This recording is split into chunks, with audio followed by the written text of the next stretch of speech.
Bob Bauska seconded. Any discussion? All in favor, raise your hand. Opposed, the same. Motion passes. Item 4 is the board's common message. The Owine School Board strives to provide an environment where students can be happy, healthy, and awesome in their educational pursuits. We believe that each student can graduate ready for college and/or a career. To do so, we will provide a safe, nurturing, and engaging learning environment that meets individual wellness, social, and emotional needs. Item 5 is any district resident who would like to speak to any item on the agenda. And Morgan is now here. And we'll move on to the public hearing.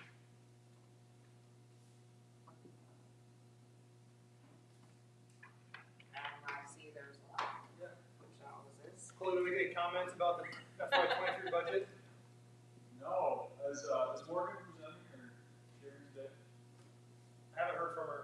Okay, perfect. I was just going to see what that was, if she was, but. Alright. I was going to email her. I don't know if she went to the central office or Oh, we can sneak her in if you're able to get a hold of her. Absolutely. All right, so should we just move on Yep. until then? Oh wait, no, I'm gonna skip through some stuff. You're on Discussion items. Yep. Oh yeah, here we are, board policy 300 series.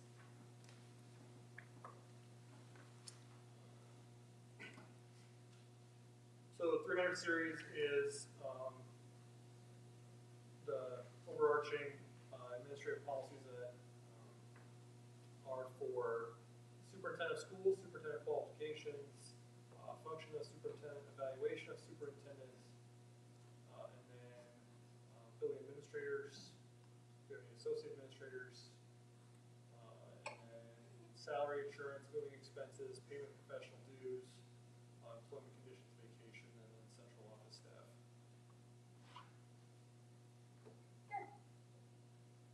The only one that probably needs to be updated, we have not put in here, that I'll probably get changed. We'll add some context to the new PESL standards that got adopted by the state last summer, and we started working on in the fall. So I'll take this and get some of those things cleaned up. And other than that, there's no new recommendations from IASB in this series. Any discussion, any questions? All right. Now on to the Upper Iowa Conference. Just bring it to you guys for your attention. The Upper Iowa Conference, which is mostly schools that are, actually all schools that are significantly smaller than us, West Central, Clayton Ridge, Southwind, Turkey Valley. They have put together a proposal to bring in some members of the NEIC, so Crestwood, Waukon, New Hampton, and then invite Osage, Owine, and Sumner Fredericksburg, and North Bay Valley is in Upper Iowa. And their proposal is to put together 2 classifications or 3 based on school size. So Owine would be the furthest south if everybody jumped onto this plan, and Riceville would be the furthest northwest, Waukon being the furthest northeast, and let's see, Edgewood Colesburg, Starmont would be directly east of us. So just any thoughts, any discussion? I would. I wish they would have proposed it 2 Before years ago, but I do like it. I like that. It's a little more competitive to our And not, standing. and the people that were, I was a diehard tradition, but I do like that they have some of the NESC. Just the Cresco and the Waukon. Driving there, that would be the only thing. Yeah, But- sometimes with this conference, what we sometimes have to drive, yeah, there's another one down south. Yeah, so we're East South Oregon. Market. I've never heard of that even. tough hard to lower. I just feel like I know all task these bar. ones, you know, where those others like, Right. I don't remember this. But I don't know. Hell, you do. Yeah. Yes. And What- from coaching and scheduling at East Adam. What are, does it, have the coaches heard about this, or the? We have been I got this letter about a week ago. It was in the news, so, and our name was, and this letter was published in the news, so thought it'd be better to get it for you guys, so you're aware. We can do like we did with the NICL, put together a committee to review it, talk about it, make a recommendation back to the board. We don't do anything. Sumner Fredericksburg, one of the reasons to go to the NICL was reduction of travel. If Sumner Fredericksburg left and went to this conference, it would probably drive a shift in the conference NICL, which would cause potentially us to go further west. So they're kind of a linchpin. Do we know what they're doing? They are talking about it tonight as well. Oh. I would say they're more likely than we are at this point as far as what that looks like. Is there more cost associated with it, like for switching everything? If we did switch? Like signage All and all the that? banners. All the banners, Yeah. yeah. I didn't know if that came out of like some sort of fund. It's not, that's not super significant. I would say the biggest cost would be just, you don't want to be known as a school that jumps conferences Right. all the time.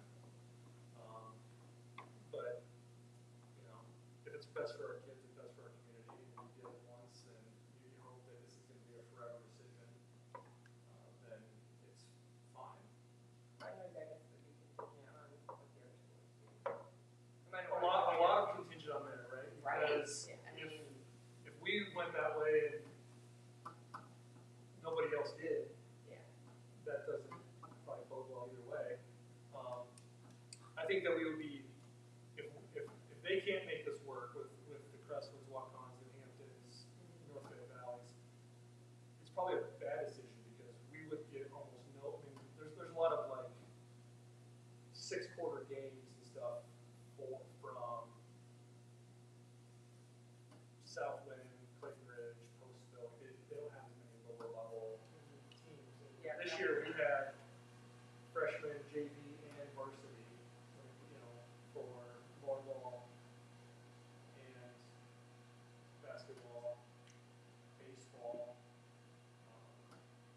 So Definitely more discussion on this. yeah.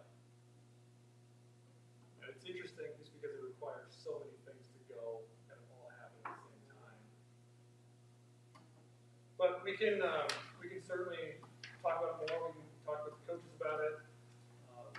You know, last time, 2 years ago, 3 years ago with NICL, we had a community public hearing kind of thing to get community feedback. We can do that again.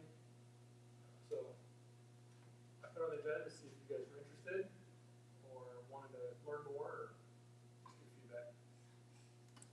Because this is my put up the next meeting, so I'm trying to everybody else did. Yeah, I can kind of feel out, especially some of those key schools. Right. this not happen next year. They They want they're it to. asking us to have a decision by June. Okay, so that, they couldn't have it together then. Don't they have things Right. scheduled already, like for Yeah. next year, I mean? Like Yep. games?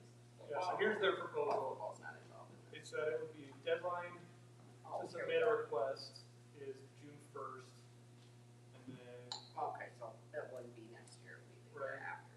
Yep. Spend all next year planning and then be the year after. Well, I mean, I don't wanna be in anybody's fight, but I'll fight if everybody's for it. I mean, I'm for more input. I am just looking at the teams. I don't know that we can compete with Denver, Jessup. I don't know, maybe I'm wrong. Maybe we can't compete with them I like either. the relationship that we had as coaches with some of those teams. And so I don't know if that would help with scheduling. With like Fresco and Waukon, is that what you mean? Those and Yeah, and Hampton? I don't know if it was just because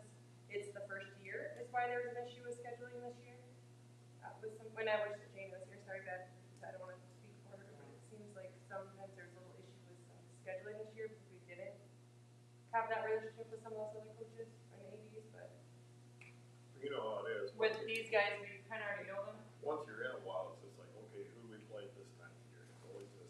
And then we Right. wait 6 weeks and then we turn around and play them again. One time it's at home, one time it's away. And we were in the same conference, so for so long, you didn't even pull on.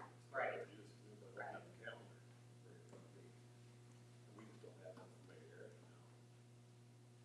Well, I guess it would be worth at least, I guess, I'm like, what do the coaches want? Cause, I mean, that would, I mean, they're the ones, and the public, parents, more parents than, Yeah. you know. I don't wanna see us get stuck there, where we would lose some of the, some of the reasons that we went to an ICL would no longer be there. And then we would be part of, if we had to spend more, if we're traveling to Dyke, AP, Yeah. Ackley, more often than not, we're not really geographically aligned that way. We are geographically aligned to Jessup, Wapsie Right. Valley, Sumner Fredericksburg, Denver a little bit, even in Union, Water a little bit. Beyond that, not so much. So, keep learning. Yes. I could bring It's definitely a better I- one than one very close to. Osage is far. That's It's Charles not, City. it's not a bad drive though. No, it's not a bad drive, but, I mean, and I don't have to drive it, so, I mean, I don't, I mean, Anything's better than Cresco though. oh, That's Cresco, terrible. walk on, I don't even like. What's usually closer to Charles City? Look at that.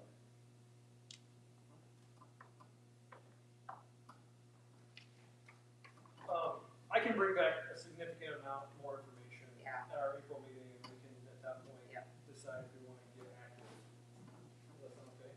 Perfect.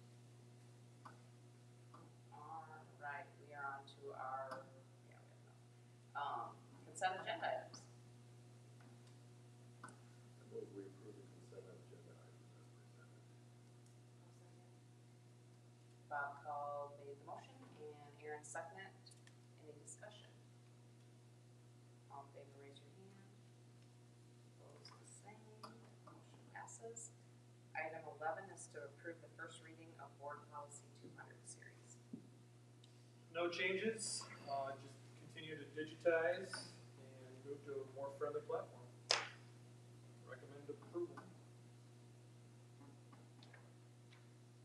I recommend the approval of the first reading of board policy 200 series.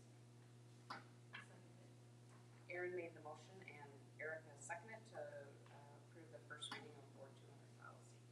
Any discussion? All in favor, raise your hand. Opposed, the same.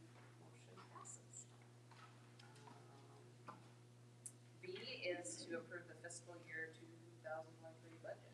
Okay, all right, so in front of you is the pretty standard packet. There shouldn't be anything too foreign here from years past. So I'll just kind of go through here and guide you as I turn the pages. So first page is just kind of the index of everything. Second page there is the cover letter that's always included. It kind of outlines the vital stats that we look at: unspent authorized budget, recommended budget for 22 to 23, solvency ratio, and revenues from the last fiscal year ending June 30th, 21. The estimated regular program district cost based on 2.5% supplemental state aid increase and new spending authority of $341,737. So a lot of these numbers are going to be fleshed out in the packet that you'll see here, but that's kind of the summary of what we're about to go through. The next page is the amendment, which is something that's getting to be kind of a common piece of the budgets. Pretty much every year I've done a budget, there's been an amendment to it because we had COVID or weird funding coming in, or we start a project and the timing of the project just moves a little bit, it's a moving target. So each of the line items that changed have an explanation of why there was a change. The last one there, the biggest change, the 5 million figure, largely because of two things.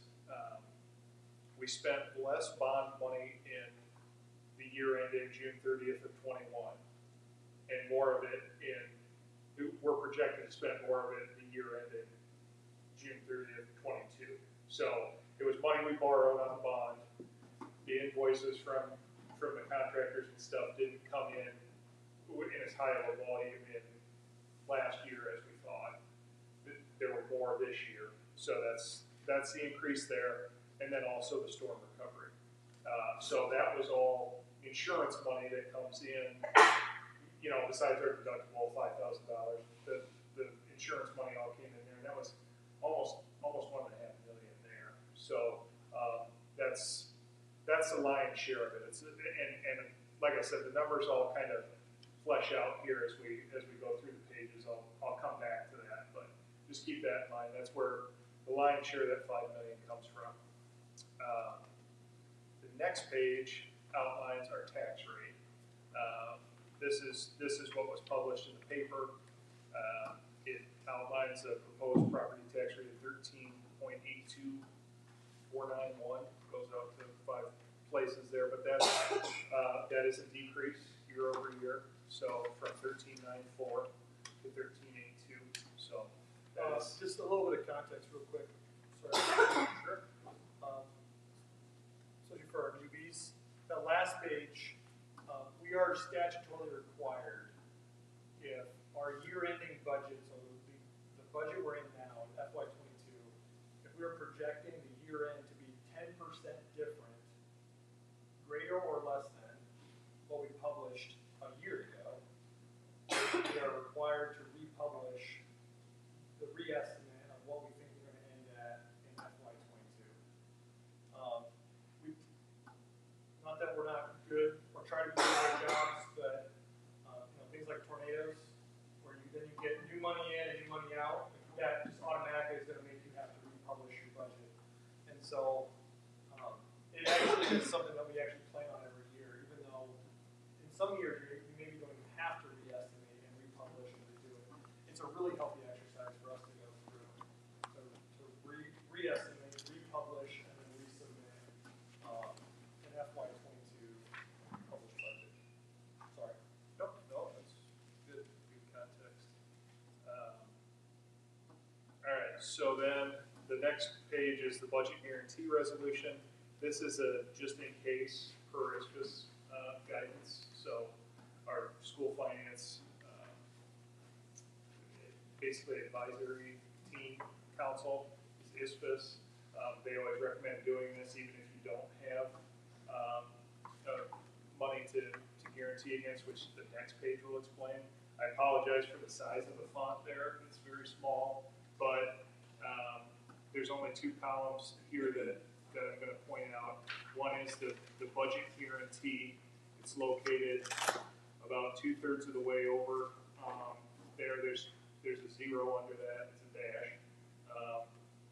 So that means that budget guarantee resolution is for $0 because there's not anything outlined there, but it's in case it changes, which I guess technically it could. And then the change in total regular program district costs, that 2 columns over from that, 341,737. That's the number that filled in that letter, that cover letter that explained our additional or our change in total cost. So that's our additional new money. The next page is management fund resolution. So this is based on our levy of $650,000. That's all factored into that tax rate that I outlined of 1382. We discussed this at the last board meeting, just kind of what our strategy was going to be for the management fund. So that's later on here we'll have a motion for that, and that's what that refers to. Okay. The next page is dust settled FY21 actual. So I had mentioned that I wanted to point out the column. It's about, again, the last third there, other cap projects, other cap proj next to Pepple. Towards the bottom of that, about 3 rows up from the bottom, total expenditures 2.17, and we had estimated that we were going to spend about $4.5 million from the bond. So right there, there's 2.4 of that $5 million on the amendment. It's row 39. So yeah, sorry, it's row 39 of the sheet there. So we spent significantly less in 21 out of the bond. We had 9.4 to carry over for 22 to spend on construction. That was really the only thing I wanted to point out there. The next page is the reestimated worksheet, and this is what drives that amendment. So all of these numbers add up in the far right column to the totals, and those totals are what feed that amendment. So there's a couple things I want to point out. First of all, the management fund, I've been telling you guys a couple times throughout the year, we're going to end in the black on management, despite what those fund balances show every month, and we're still projecting that. So still projecting a positive ending balance in management of about $71,000. It's row 40. The sales tax fund, that's our SAVE fund, Fund 33. I want to draw your attention to line 33, row 33, that 1.26. That's what we estimate we're going to spend outside of bond to finish up the work that needs to be done. The playgrounds, just different projects that are kind of in the hopper that our 9.4 million bond won't cover. Will hit in excess of that. So as you recall, early on in the project, we were saying we're going to spend, we're going to be spending some out of SAVE to make this end, to get to the end of the finish line there. That's reflected there. So and we're estimating that we'll spend out the bond. And I touched on this last month. It's better for us to project that we're going to spend it all and not than to say we're probably not going to spend all of our bond this year and then have to do another amendment saying, oh yeah, we actually are going to spend all of our bond this year. So this is basically, there is a chance that next year if we don't spend it all, you'll see an amendment next year saying, well, we didn't spend it all through 22, so we spent a little bit in 23. So it's largely dependent right now, as everything is, on supplies, materials. Are we going to have everything and have it all tied off in time to get it all in June 30th numbers or not? So that's kind of where that stands. The next page is the Fy23 budget year. So this is what feeds the far right column there, the total. That's what feeds into that published budget. So the management fund, the third column there, I want to point out the ending fund balance, row 40, 189, 589. So that's a healthier ending balance. That's a direct result of levying $650,000 and stacking it against what we think is a sufficient amount of expenditures budgeted for our insurance is really the big driver in that column. So not so much the retiree insurance, but the building, the property, the vehicle insurance, all of those things. We're expecting an increase given just the market the way it is and our large claim this last year with the storm damage. So the other thing I want to point out is the nutrition fund. I know this one always has a black eye there. The row 40 minus 250 it's very uncertain right now. We just don't know what reimbursements are going to be. And that's really what's driving that number. If you look back on the other two that I gave you, we wound up in the black almost $157,000 at the end of 21. We were projecting, at this time last year, we were projecting a negative year too. So, I mean, it always seems that something happens. Either we get a reimbursement, or people pay their bill, or a little bit of both, or the food cost isn't as much as we thought it was, or summer works out a little better, we serve more kids, and we get a better reimbursement. So, I'm not going to laugh it off. Obviously, it's a negative number, but at the same time, this one is always kind of a grain of salt in predicting, just because of how volatile all those things are. And then, if you want to throw another thing into it, the food costs have been super unpredictable too, except that they're going one direction. And so we've reflected that in the budget that I'm putting in front of you right now. I don't know what the future holds on it. So if anybody else has any insight on that, I'd be happy to hear. But that is where we stand overall. Positive balance. The next page. So the next two pages are basically the executive summary of the aid and levy. Okay, and I'm going to point out a few numbers here, and then I'm just going to kind of leave it at that. If you look at line 15.9 on the first of the two pages there, that's $775,000. That is how much we borrowed against our cash reserve levy. The number on the right there is the maximum we could borrow, which is 1.4. So about half, a little more than half of what we have for capacity there. And then the management levy, we borrowed $650,000. And PEPL, so the management levy, I'm sorry, is line 21.1, $650,000. And then PEPL is line 21.3, $90,000 of $129,801. So the recurring theme here is just not maxing out our lines of credit. Like we're trying to approach it in a balanced manner to not hurt as much on property tax rate, but also not squeeze so tight on our budget that we can't function the way we need to function as a district. So it's kind of thread that needle. We feel pretty good about where we came down on these numbers and where that puts us in terms of position on the general fund, the management fund, and just our different operations that we have cooking. So the second page there is the 13.82491 tax rate and what that translates to in terms of total dollars. All of this, so these two pages, the guy that makes this all go is John Parker down at the Department of Management.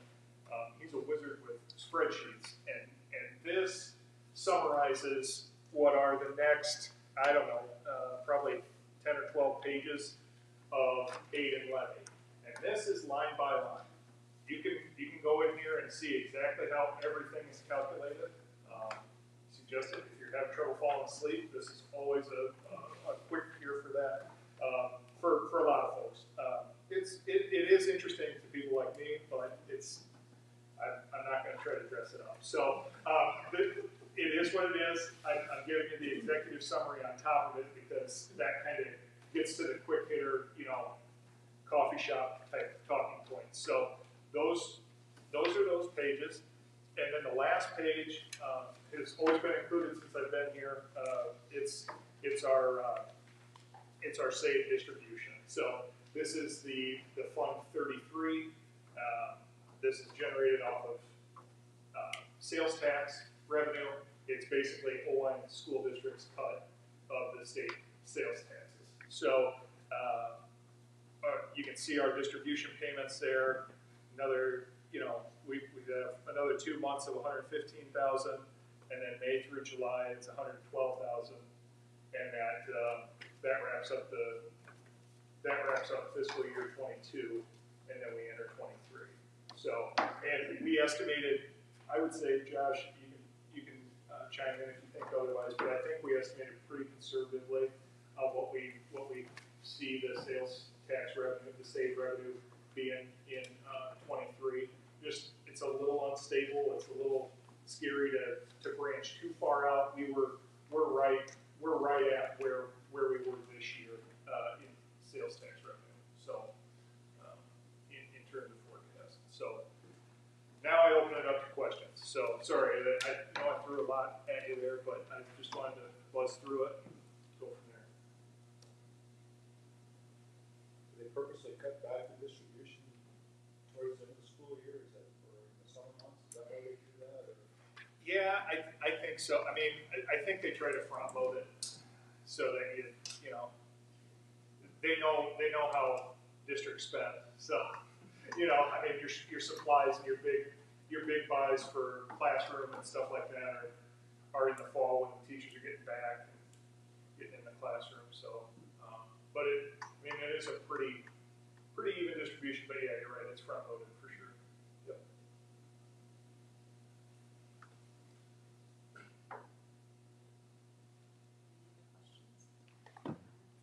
I'm excited about the budget. Knowing where we've been over the last 4 years ago, went through 4 years ago, 3 years ago, went through a budget cutting exercise that was pretty painful. And then with COVID, it's been the Wild West of school finance. And I really am proud of the work that we've done, most of Michael, on keeping his eye on the ball and being fiscally responsible. We're making very small steps forward on solvency and making sure that we are a healthy financial district. Not a bank, we're not housing money, but we can, we have enough on hand to be able to take the rainy days, the tornadoes, those kind of things, without sacrificing education. And then also balancing that against the needs of our community, taxpayers, and just being responsible with that duty, the fiduciary responsibility to our community. And I think Michael mentioned thread the needle. I really think we did that. Spent a lot of time trying to fine tune numbers. We did more departmental meetings this year than we've ever done, trying to get honed in. I mean, down to the thousands of dollars, even the hundreds of dollars on costs of music, costs of textbooks, everything. So I'm proud of this, and I hope Michael is too, because he's done a lot more work than I have on it. And I strongly encourage your support and approve as presented.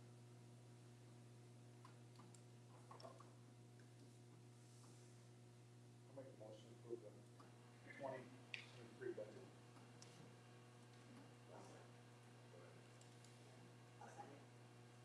Bob Bowska made the motion and Aaron seconded to approve the 2023 budget as presented. Discussion. All in favor, raise your hand. Opposed, the same.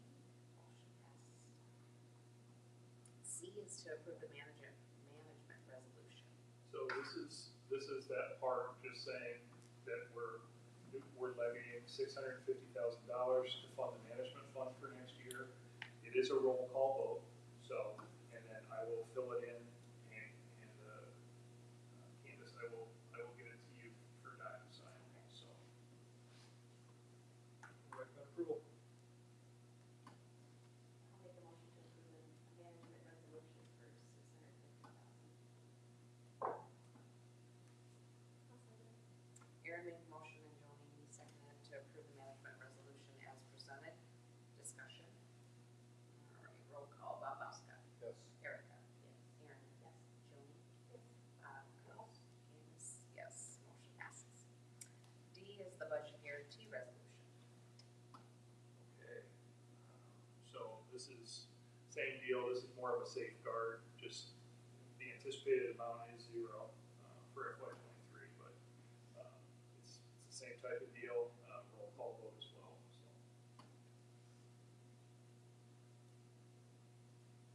Recommend approval. I'll make a motion to approve the budget guarantee resolution. Second. Aaron made the motion, Erica seconded to approve the resolution as presented. Discussion. Roll call, Bob Call. Yes. Joni. Aaron. Yes. Erica. Yes. Bob Buska. Yes. Candace, yes, motion passes. Okay. Yep, yep. Item E is to approve the DECA trip to Atlanta. Yep, so DECA had some students qualify, so they're asking permission to leave the state of Iowa and fly to Atlanta to participate in nationals. Recommend approval.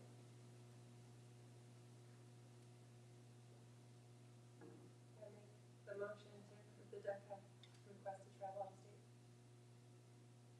Second. Joni made the motion and Aaron seconded. Any discussion? All in favor, raise your hand. Opposed, the same. Motion passes. F is to approve the BPA to Dallas. I need to be a sponsor of some of this. No kidding, that would be fun. So, BPA had 4 seniors, girls make it to nationals as well. And Ms. Leisinger is asking permission to take them to Dallas. Recommend approval for that. I recommend approval for the BPA nationals trip to Dallas. Second. Joni made the motion and Bob Buska seconded. Any discussion? All in favor, raise your hand. Opposed, the same. Motion passes. Item G is to approve the contract settlement for 3.5. So we met, negotiating team and I met with the negotiating team for the teachers, OCEA, and I felt like we were kind of at a stalemate, and we're going to have to look to rescheduling. We were running out of time. They had parent-teacher conferences to go to, and we met and kind of put together one final offer, and kind of laid our best cards on the table, and they took it. After some conversation, and we were able to settle at 3.5%, which is what we allowed within our budget that you guys just passed. So, recommend approval. Make a motion to approve the 2023 contract settlement for 3.5%. Second. Bob Buska made the motion, Bob Help seconded to approve the agreement as presented. Discussion. Good job, team. Where we go and I have eyes out. You take it. good job. Not really. Our I Harvard. got so busy at work. Jonah's a hard talker, so. It was Jack. Baby help. The baby don't go good. Good job. All right. It wasn't in our norm to normally go beyond Right. what the board had agreed to, but we felt as though this was a fair package and the group was willing to work with us, so we felt we could go ahead and do that. So we appreciate folks going along with this and approving this. Oh, I guess we have a vote. Any more discussion? All in favor, raise your hand. Opposed, the same. Motion passes. Item H is to approve the non-union settlement. So this is, everybody that's not unionized, is authorized 3%. So that's the 3% package for salary and benefits for the non-union group. With the changes in structure and with some retirements, it's actually year over year 1.08% increase to that group. But salary-wise, it ends up being about 3%. Recommend approval. I'll make a motion to approve the 22-23 non-union settlement of 1.08%. I'll second. Aaron made the motion and Erica seconded to approve the settlement as presented. Any discussion? All in favor, raise your hand. Opposed, the same. Motion passes. I is to approve the teacher retention bonus payment resolution. So this is an interesting opportunity, we'll call it. The state of Iowa had some CARES monies that they released to teachers, daycare workers, and law enforcement. And then they put some rules on it that it was only applied to teachers that were 100% in the classroom. And we were given less than a month to take the money, submit our reports, receive the money, and pay it out. And so there's a bunch of rules on eligibility. It is confusing and contradictory, to be nice. I don't know how many hours you spent on this, Michael, trying to read through these pages and pages of who gets the money and who doesn't. Anyway, it just didn't feel right to us, the way that it came out. And so we're asking permission to pay the remainder of the teachers that fall under Iowa Code Chapter 272, which basically means that they're a licensed individual. So it's the folks that are in that OCDA bargaining group. And we estimate that all in it'll cost us $17,000 and a little change. That's basically to pay them, the rest of those folks $1,000. And then that also covers FICA. Yeah, like, there are no like first contributions on this money. It was made clear by the state. That was one of the clear things in that 40-page document. Is it just one lump sum? It is So one they'll just like $1,000 a third payment. of it, 2/3 of it Yeah, maybe. net of taxes. Yeah, right. Yep, it's a Better gross than nothing, $1,000. for sure. Yes. Absolutely, okay. This would be applied the same way that, so those that are receiving under the state rules, they will get their payment April 5th. We haven't seen anything. They will all do it. Everybody will? So, Oh, awesome. and it'll be the same amount, so no one will, Get- we're making it whole. Right, the state wouldn't be fair, so we're gonna try to make it fair. Correct.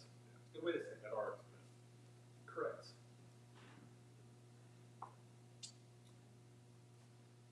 Recommend approval. I move we approve the teacher retention bonus payments resolution as presented. Bob Cowell made the motion, Aaron second to approve the retention bonus payment as presented. Discussion. All in favor, raise your hand. Opposed, the same, motion passes. J is to approve the bid for Little Husky Playground.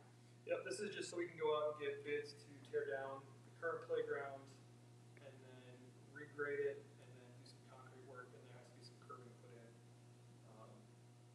The estimates are, I think, really high. There's a bunch of contingencies in there. They're saying $83,000. I think that we'll get competitive bids for significantly less than that. Especially since there's interested parties that are interested in the playground equipment themselves. And so as part of the tear down, they get the playground equipment. So hopefully that'll get some people really hungry about putting bids in. Anyway, because it's under $150,000, it doesn't have to be sealed bids. It doesn't have to require special board meetings. It doesn't have to do any special board letting or bond letting or any of that stuff. It's just a regular bid package. And because we've already retained CGA to design it, they're going to be able to work on collecting them for us, and then just tell us who's low and we can approve it. So super easy. They don't get this easy normally. So I'll recommend approval to go out to get bids on tearing down the playground. So moved. Second. Bob Bowski made the motion and Bob Cowell seconded to approve the recommendation. Any discussion? All in favor, raise your hand. Opposed, the same, motion passes. Reports, Michael. Mine's pretty short this month. Happy to report OCEA settled. OSSA conversations continue. The budget, I'll take that to West Union after tonight's approval, so thank you for that. And the Spring NASBO conference kicks off tomorrow in Altoona, so I'll be down there tomorrow and Wednesday for that, and I'll be heading back Wednesday. So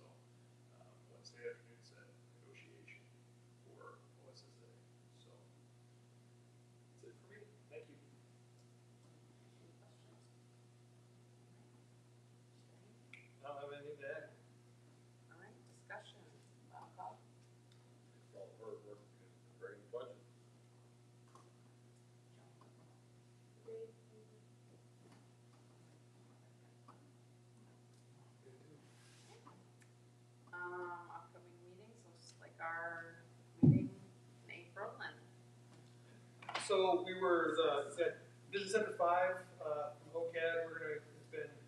We haven't had it since 2019. Teacher of the Year, so we're gonna do it again this year. We were hoping to be at Wings Park, kind of a little mini grand opening. They're not gonna be ready for us. There's a back order installation problem on some wall panels, so they're actually supposed to be in that week and being installed that week. So I took the pressure off of them and said we would do it here. We still have this beautiful new room to showcase, so we'll have a reception in the cafeteria, and then we'll invite everybody to give a presentation of the Teacher of the Year awards. And we added, in the past, we've done 3 Teachers of the Year, but just I think with COVID and the importance of all of our support staff, we really want to recognize them as well. So we've added some other categories to that award this year. So we'll have Employee of the Year, Associates of the Year, and then we have Teachers of the Year as well. So put it on your calendars. Does that start at 5? Okay. Yes. It says after 5. Yeah, it is. Typically, it's like 5 o'clock till 5:30 or so for some kind of hors d'oeuvres and mingling, and then we'll come in here about 5:30 for the awards. Get out of here by 6 ish. Now, if I move that the board go into closed session as provided by Iowa Code 21.5 to evaluate the professional competency of an individual whose appointment, hiring, performance, or discharge is being considered as necessary to prevent needless and irreparable injury to an individual's reputation, and that individual's request a closed session. I felt I should stay here to listen to the whole thing just because you were reading it. Oh, is that correct? All I do. I didn't want you to like be reading it for nobody. I feel like being in an auditorium on it. Good job, folks. all See right. you later. See ya. And then roll call, right? Yes. Okay, so I just need a motion. That was you, and then I second, sorry, that's what I meant. Okay, sorry. All right, Bob Cowell made the motion, and Aaron seconded. Any discussion?